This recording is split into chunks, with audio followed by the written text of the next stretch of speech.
जादुई तोता। एक छोटे से गांव में एक गरीब परिवार रहता था।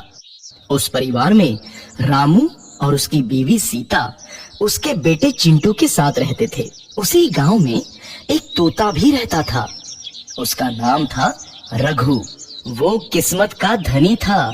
जहां भी जाता वहां किसी भी चीज की कमी नहीं पड़ती थी। एक दिन रघु उड़ते उड़ते उस गरीब परिवार के घर गया। रघु सोचता है, अरे वाह, लगता है यहाँ आज बहुत अच्छा खाना मिलेगा। मैं पेट भर के खाऊंगा। वो एक कटोरी में रखे अमरूद देखता है। अरे वाह, अमरूद, मुझे तो ये बहुत पसंद है। मैं तो इसे पेट भर के खाऊंगा। रघु तोता अमरूद खाने ही लगता है।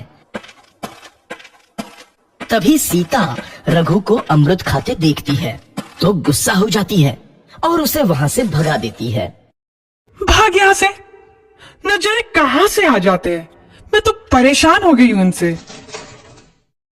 सीता के भगाने के बाद रघु चुपचाप से एक कोने में रहता है। धीरे धीरे उस परिवार की बरकत होने लगती है। एक दिन रामू और सीता खाना खाते वक्त बातें करते हैं। आजकल हमारी बहुत तरक्की हो रही है, काम भी अच्छा चल रहा है। रामू कहता है। इस पर सीता कहती है, सच कहा, भगवान हमेशा ऐसे ही हम पर मेहरबान रहे। बेटा चिंटू भी कहता है, मुझे खिलौना लेके दो ना, मेरे सभी दोस्तों के पास है। रामू कहता है, ठीक है, जरूर लाऊंगा। सीता कहती है, कितने खुश है सब, मेरे परिवार को किसी की नजर ना लगे। एक तरफ ऐसी बातें होती हैं, तो दूसरी तरफ रसोई में रघु तोता भी अमरूद खाते रहता है। मजा आया, अमरूद खाया, मजा आया, अमरूद खाया, मजा आया। तभी सीता रसोई में आती है और रघु तोते को अमरूद खाते देख बहुत गुस्सा होती है। सीता रघु को बाहर निकालने के लिए पिंजरे में अमरूद रखती है।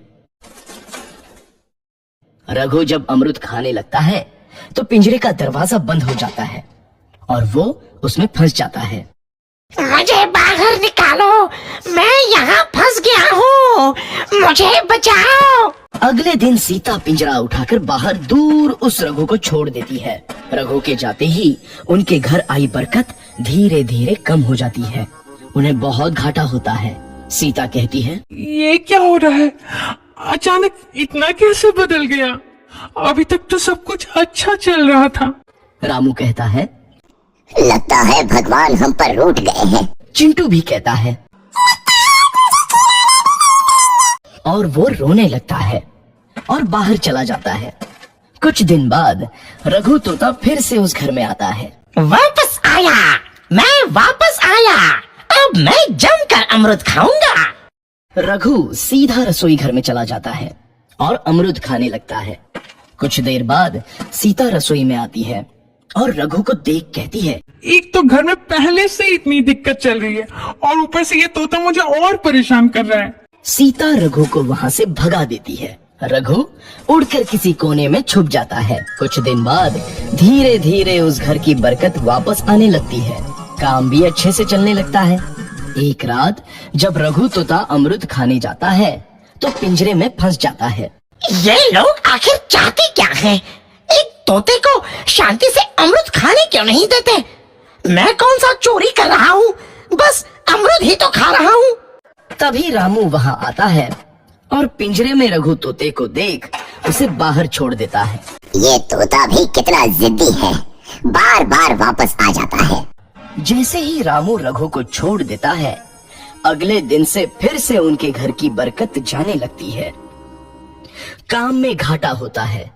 किसी को समझ नहीं आ रहा था कि ऐसा क्यों हो रहा है। रघु तोता घर आता है तो अचानक बरकत आती है और जब रघु तोता को बाहर निकालते हैं तो बरकत चली जाती है। एक दिन सीता रघु तोते के घर आने और बाहर जाने की स्थिति पर नजर रखती है। ये तोता जब भी घर आता है तो घर में बरकत आती है और जैसे ही ये घर से बाहर जाता है तो उसी के साथ बरकत भी चली जाती है। कहीं ये जादुई तोता तो नहीं है? अगली बार जब ये तोता घर आएगा तो मैं इसे कहीं नहीं जाने दूंगी। सीता रघु का बहुत इंतजार करती है, लेकिन रघु तोता दोबारा उस घर में कभी नहीं आता।